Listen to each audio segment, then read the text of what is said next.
y por fundamentalmente traernos cuál es la visión que tiene la Defensoría del Público alrededor de lo que hoy estamos tratando, que es el tema de la fake news, desinformación y el rol de los medios, y el rol fundamentalmente pedagógico que asume en este contexto la institución. Vamos a darle la bienvenida también para compartir su mirada sobre este tema a Laura Sommer, que es directora ejecutiva y periodística de Chequeado. Laura, buen día. ¿Cómo te va? ¿Cómo estás vos? Gracias también a vos por acompañarnos. Gracias a ustedes, al contrario, por invitarme. Yo voy a hacer igual que Natalia, voy a compartir una presentación con algunos ejemplos y algunas diapositivas.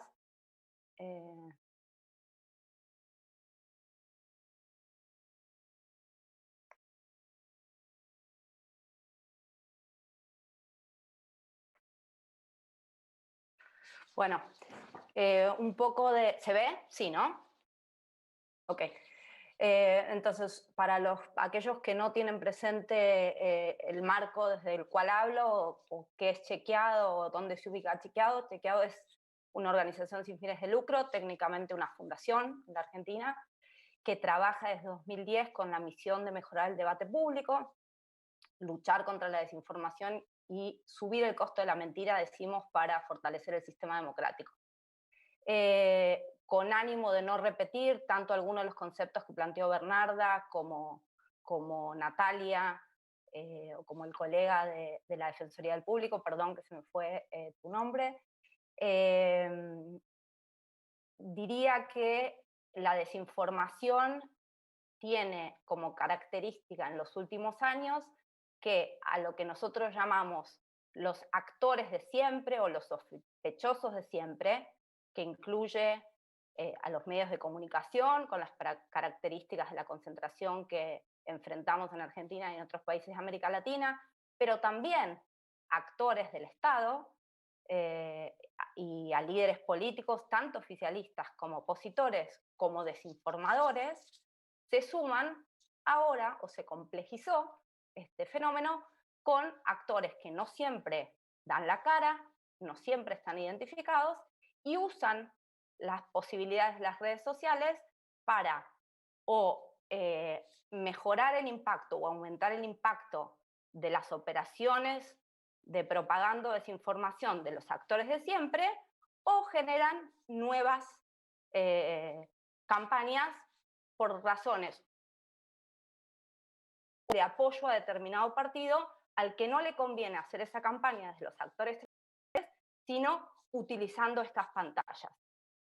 Hago esta aclaración en particular y sin ánimo de confrontación, sino de plantear la necesaria complementariedad entre las acciones del sector público y las otras acciones, porque si no me equivoco, el 16 de abril, los medios públicos lanzaron un video, una campaña pública, planteando que la respuesta a la desinformación eran los medios públicos.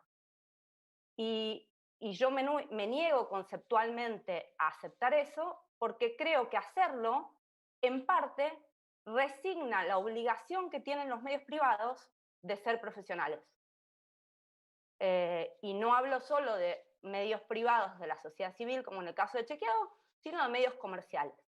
Entonces, hago este marco para que quede claro, en todo caso, desde el punto o desde el marco teórico en el que voy a hacer el resto de la presentación. Desde que nació Chequeado no solo tiene un programa de medios, sino un programa educativo que va muy en línea con la necesidad de lo que plantearon los colegas que me precedieron respecto a la importancia de lo pedagógico y lo educativo. Otro de innovación, reconociendo que la gente ya no se informa como en el pasado y que necesitamos herramientas distintas para presentar información con evidencia. Y recientemente incorporamos también un programa de impacto de investigación, porque la verdad es que se estudió y se sabe muy poco del fenómeno de la desinformación en Argentina y en América Latina, y para tomar decisiones más precisas y más acertadas necesitamos información relevante para hacerlo. Refiero nomás, y entiendo que muchos quizá lo saben, que Chequeado es parte de una organización, como indicó el senador cuando me presentó, internacional, que se llama International Fact Checking Network, que no es nada más un logo o digamos, una cuestión de prensa o de posicionamiento público, sino que implica que una vez al año un doctor, un PhD de algún lugar del mundo que nosotros no sabemos ni quién es ni de dónde es, evalúa si la organización está cumpliendo o no un código de principios que incluye 5 principios que tienen que ver con transparencia metodológica, transparencia de financiamiento, transparencia del equipo, una política de corrección, no que esté colgada, sino que efectivamente se cumpla y demás. Refiero porque sé que los senadores por ahí conocen, han chequeado por las redes o por ahí por sus asesores o por ahí porque alguna vez los contactamos por una afirmación, pero quizá conocen exclusivamente nuestra parte más visible, que es la de medios, y no todo el resto de las acciones que hacemos. Esta presentación, que igual les voy a compartir, está llena de links, así que después al que le interese más puede explayarse, así yo no me extiendo el tiempo que dijeron.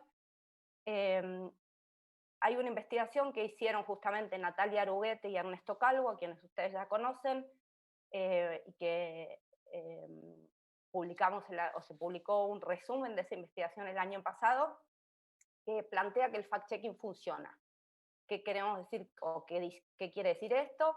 El análisis no fue sobre temas de salud, sino sobre la campaña electoral presidencial de 2019.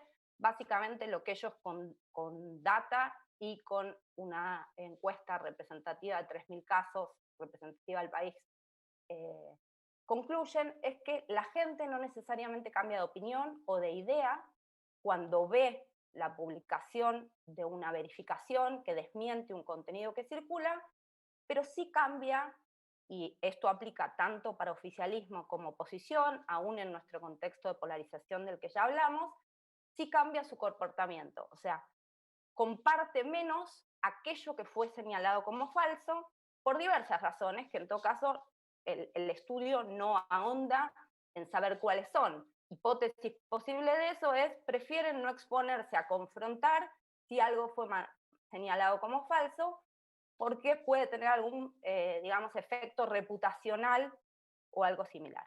¿Sí? Lo otro que tenemos clarísimo trabajando el tema de desinformación hace años es que no hay una bala de plata. Y en lo referido a lo que hacen ustedes desde el Senado, con una regulación o con una ley, puede ser que algún tipo de regulación, algún tipo de ley pueda llegar a contribuir, pero seguro no va a solucionar el problema y seríamos ingenuos en pensar que solo una acción de ese tipo puede terminar con el fenómeno. Es un fenómeno complejo, muy dinámico, todo el tiempo va, sobre todo los actores, aquellos que fabrican desinformación, y en esto coincido en que vale la pena diferenciar lo que en el idioma inglés está diferenciado entre disinformation y misinformation, aquella que se produce con intención de generar un daño y aquella que por ahí un usuario sin darse cuenta, por la inmediatez o la velocidad de las redes, compartió sin querer, y en eso es lo que planteó en todo caso Pablo de la mirada de la Defensoría del Público con la que nosotros compartimos. Es un fenómeno complejo, incluye actores muy diversos, necesita respuestas múltiples y coordinadas, pero también es muy importante que sepamos que necesita respuestas que puedan reaccionar muy rápido a los cambios que los que desinforman van tomando todo el tiempo. ¿Sí? Este es el equipo nuestro en la pandemia del año pasado, para que tengan idea de quiénes somos. Esto es una referencia que probablemente muchos de los que ya trabajaron o vieron el fenómeno de desinformación es la que solemos usar como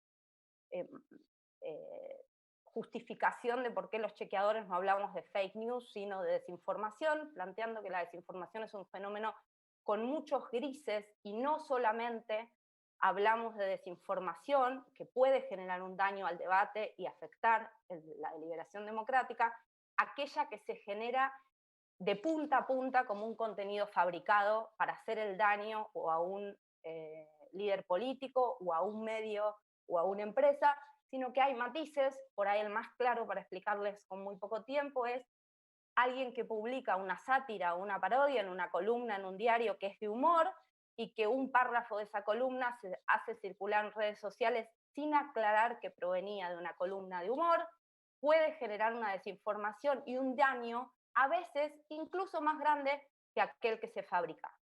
Y no estoy diciendo con esto que necesiten respuestas iguales, seguramente necesitan respuestas distintas, pero no abordar este otro tipo de desinformación nos va a dejar con un problema también grave respecto del derecho a la información de los usuarios y la posibilidad, en todo caso, de diferenciar o encontrar información basada en evidencia o lo más basada en evidencia que se pueda.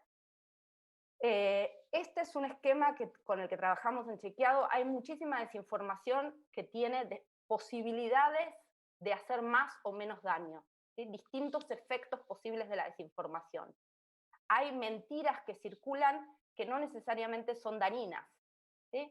Sobre esas, en Chequeado, y la mayoría de los chequeadores en el mundo, que en general tenemos equipos chicos y nuestra capacidad de intervención es mucho más pequeña que el universo total de la desinformación, ni siquiera nos motivamos en ponernos a mirar aquella que no es dañina. ¿Cuándo enfocamos más nuestra tarea? Sobre todo en lo que tiene que ver con riesgo de vida, que en el contexto de la pandemia es lo que más nos ocupa. En la actualidad, la desinformación vinculada a vacunas. En el pasado, la desinformación vinculada a falsas curas, origen del virus, etc. Ahora vamos a ver un poco eso. Pero este es el esquema con el que trabajamos. Un contenido con el mismo grado de viralización se prioriza en base a esta categorización, ¿sí? Primero riesgo de vida, después interferencia a la democracia, después daño económico, después alejamiento de la democracia.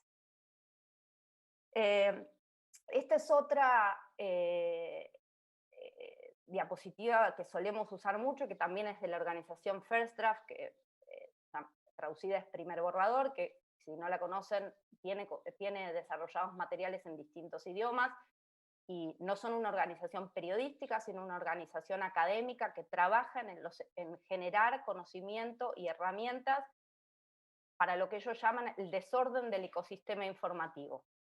Esto es un poco lo que mencionaron Natalia, Bernarda y Pablo respecto de funciona muy bien sitios web anónimos que fingen ser medios, pero que en realidad son desinformantes, para plantear como la primera gotita de la desinformación y después aumenta la amplificación de la desinformación con estos otros o estos distintos actores. Es importante, creo, tener presente que cuando nosotros desde una organización de chequeo vemos que, por ejemplo, un influenciador, no me gusta el término, pero es un cantante, por ejemplo, como pasó durante la pandemia con el caso de Miguel Bosé, recoge un contenido desinformante, las posibilidades de que ese contenido se amplifique mucho son más altas que si quien lo recoge es un usuario comillas normal, ¿no? O un usuario no famoso. Esto también es importante porque creo hay un gran trabajo por delante con lo que podemos llamar generadores o creadores de contenido en las redes sociales o influencers, según los quieran llamar, que todavía creo es bastante débil, ¿no? Y su rol en la pandemia, en general para mal, pero también, por ejemplo, con la iniciativa Info de la Buena para bien, es importante, o creemos que es importante. Motivaciones, esto lo mencionamos, pero la desinformación, ¿por qué funciona? Por razones monetarias, para gente que gana plata, por convicción o razones políticas, por ignorancia. Probablemente los dos primeros ítems tengan respuestas más parecidas que el tercero, como bien planteaba, creo, hace un momento Pablo. La importancia de conocer las motivaciones para tener estrategias efectivas es clave. El problema con esto, y hablo ahí desde el practitioner, digamos, desde la práctica, es que en el momento en el que ocurren, y en todo este fenómeno el tiempo es crucial, no sabemos o no podemos probar velozmente de qué tipo de desinformación se trata. En algunos casos podremos. Mi esperanza es que a medida que se desarrollen más herramientas, y logremos que se abran más datos, eso se convierta en un proceso más corto que lo que es hoy día. Pero, por ejemplo, para probar quiénes son los que venden en la Argentina dióxido de cloro diciendo que cura el coronavirus, algo que es falso, algo que está prohibido por la ANMAT y por todos los entes de regulación sanitaria de América Latina y del mundo, digo, ningún ANMAT del mundo quien aprueba esta sustancia, sin embargo, se sigue vendiendo en la Argentina. Eso logramos probarlo después de 4 meses de investigación, no en el momento, no en el día. En el día lo que hacemos es desmentir lo que va diciendo una conductora de televisión, un usuario en redes, un medio. Ahora, probar que efectivamente fulanito de tal es parte de esa red y está vendiendo y monetizando gracias a eso, lleva un trabajo que en nuestro caso al menos nos lleva varios meses. Puede ser que desde el Estado haya algunas otras posibilidades, o desde la justicia, o desde el Ministerio Público, etc. Esto ya lo hemos dicho, que la pandemia aceleró y multiplicó la desinformación por la incertidumbre. Creo que lo que es importante a veces pensar es la desinformación se aprovecha de todos los vacíos informativos, ¿no? Siempre que hay un vacío, y el vacío en la pandemia tiene que ver con que la ciencia no nos da respuesta para todas las preguntas que legítimamente tenemos, la desinformación calza justo, porque nos da falsa certeza y nos quita miedo. Entonces, todo lo que pueda ser información verificada, presentada en formatos amigables, accesibles, lo más accesibles para todos, y cuando hablamos para todos no es para todos igual, es para todos lo más segmentados que podamos. Si hay gente que se esté informando solo por WhatsApp, vale que el Estado piense en informarle con audios de WhatsApp, porque por más de que esté publicando en una web, eso probablemente no le llegue a, no sé, personas mayores que escuchan el audio y no necesariamente leen. Entonces creo que es importante también pensar en esa cuestión. Los tipos de desinformación que más vimos durante la pandemia, y perdón si esto les resulta redundante o ya lo tienen presente, pero me parecía útil porque me pidieron que trajera casos mencionarlo, tenían que ver con teorías conspirativas sobre el origen del virus sobre todo, donde se mezclaba la geopolítica y probablemente estamos hablando de actores organizados que buscaron instalar en todo el mundo algunas de estas teorías. Cómo se contagia el virus, donde no estamos seguros que hubiera desinformación adrede, sino que hubo algunas lecturas de papers, sobre todo de gente que no está habituada o no está muy habituada a la lectura de documentación científica, donde por ahí se confundía lo que era un preprint con un paper con revisión de pares, con lecturas por ahí incompletas, y entonces se señalaban cosas que no se sabía, y en otros casos se señalaban cosas que evidencia todavía endeble probaba en ese momento, y con el avance de la investigación de la enfermedad fuimos desmintiendo. Supuestas curas o falsos tratamientos, de esto sigue habiendo muchísimo, y después falsas medidas de las autoridades, por ejemplo, que circulaba por WhatsApp un decreto que en realidad era de Ecuador y decían que era de Argentina, o una regulación de Salta que decían que era de provincia de Buenos Aires y demás, donde la gente muchas veces estaba perdida, en parte porque por la multiplicidad de normativa que tiene la situación extraña de la pandemia, el Estado no siempre presentaba en el momento mismo que se anunciaba la normativa, esa normativa en puntos claros para que el que no fuera a leer, no sé, un decreto o una resolución de 10 carillas, pudiera enterarse, no sé, a nosotros el ejemplo más claro que nos pasó es, ¿podía un padre o una madre divorciada ir a buscar a sus hijos al inicio de la pandemia o no lo tenía autorizado? ¿No estaba exceptuado o no estaba exceptuado? Ahí no había mala fe de nadie, lo que no había necesariamente es claridad o por ahí información a la mano para aquel que, no digo de vago, pero quizá de acostumbramiento al consumo incidental de noticias de las redes, no estaba dispuesto a leerse toda la información que el Estado por ahí había dispuesto. Acá hay algunos ejemplos de lo que fue más viral, lo deben haber visto, ese falso documental sobre lo que llamó la pandemia, que planteaba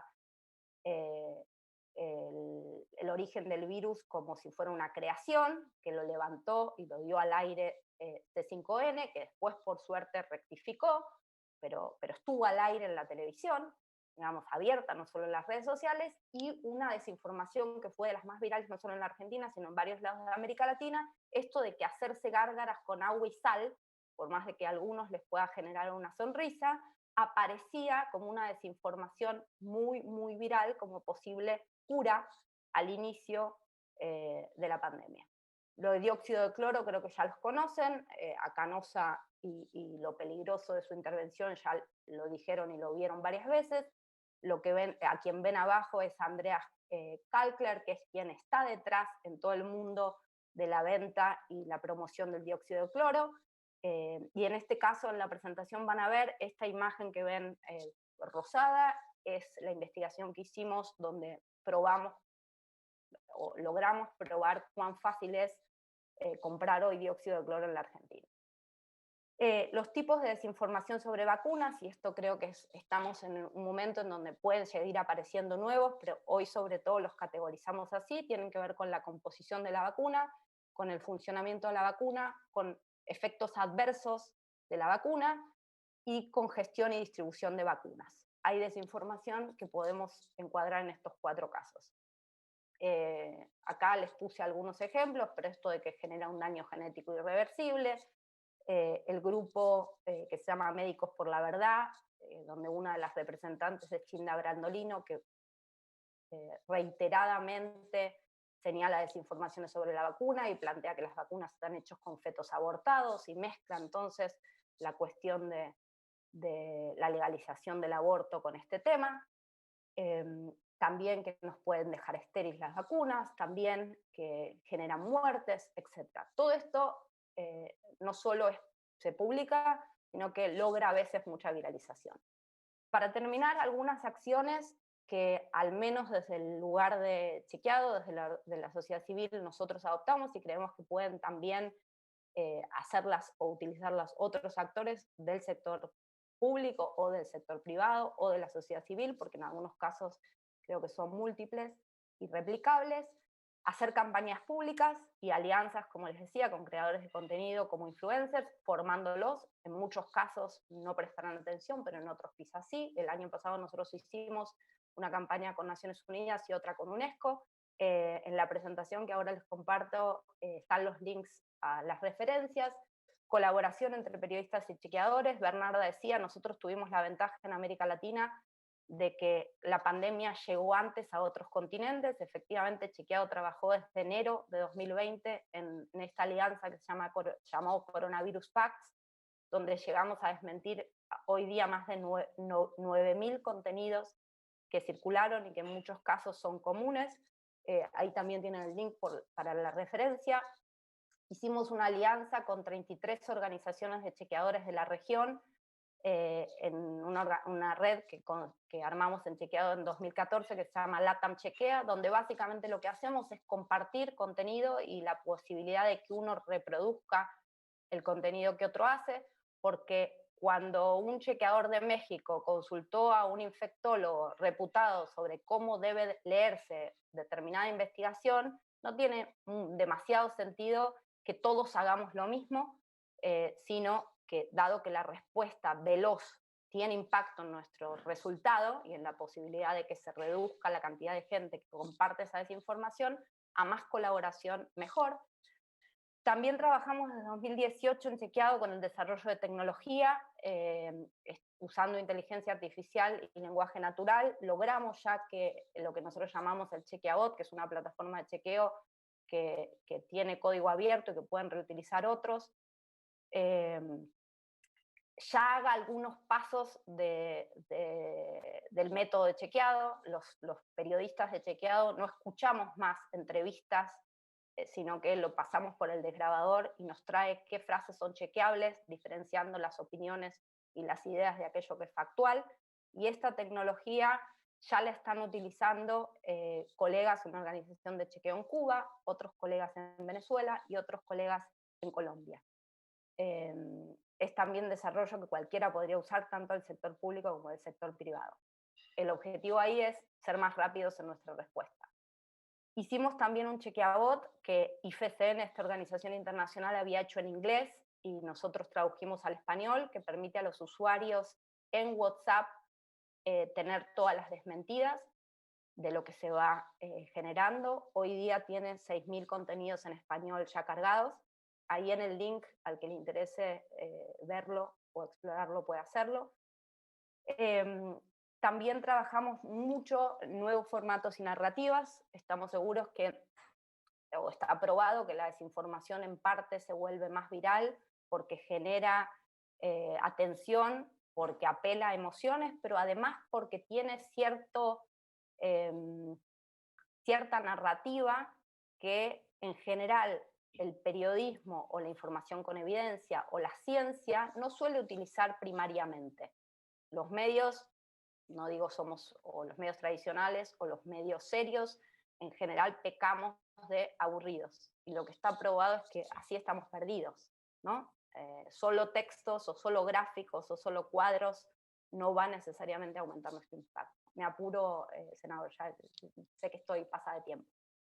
En el caso de Chequeado también hacemos alianzas con plataformas. En la actualidad tenemos una alianza o distintos proyectos con Facebook, con Instagram y con Google, básicamente para buscar que la información chequeada se vea más y no solo se vea aquella que el algoritmo prioriza, que tiene que ver con la desinformación que circula. Desde el programa de educación nuestro foco fueron desde que nació Chequeado periodistas y adolescentes, pero desde el último año, después de haber hecho una investigación que analizó toda la currícula de todas las provincias argentinas, viendo cuánto estaba en la currícula de los secundarios y de las primarias, lo que nosotros llamamos herramientas o habilidades para desmentir desinformación, entendimos que valía la pena también trabajar específicamente para docentes, y lo que hicimos es un MOOC gratuito. Ahí en el link también el que le interese puede entrar a los contenidos o participar del MOOC, básicamente para darle información y actividades con las que puedan trabajar pandemia y desinformación en el aula. Actualmente hay 500 docentes de todas las provincias del país y de algunos países haciendo este curso, pero no tiene un cierre porque puede hacerse de manera sincrónica. Y lo último que nos parece importante es insistir en la necesidad de más inversión. Lo hacemos desde Chequeado, pero seguro es insuficiente, entre otras cosas con la investigación que les mencioné de Calvo y Aruete, y algunas otras que estamos haciendo con Pedro Beckenstein y con otros investigadores argentinos. Pero cuanto más investigación académica y más investigación periodística como esta que les referí, que a nosotros nos llevó 4 meses, sobre quienes venden dióxido de cloro, que puedan dar cuenta de cuáles son las dinámicas de los que desinforman de forma sistemática, son bienvenidas y seguramente ayudarán a tener mejores respuestas. Ahí dejo mis datos de contacto por si alguno quiere más detalles, y ahora, si me permiten, comparto por el chat la presentación para que el que quiera refiera a los links o entre a los links de las referencias que mencioné. Gracias. Bien, Laura.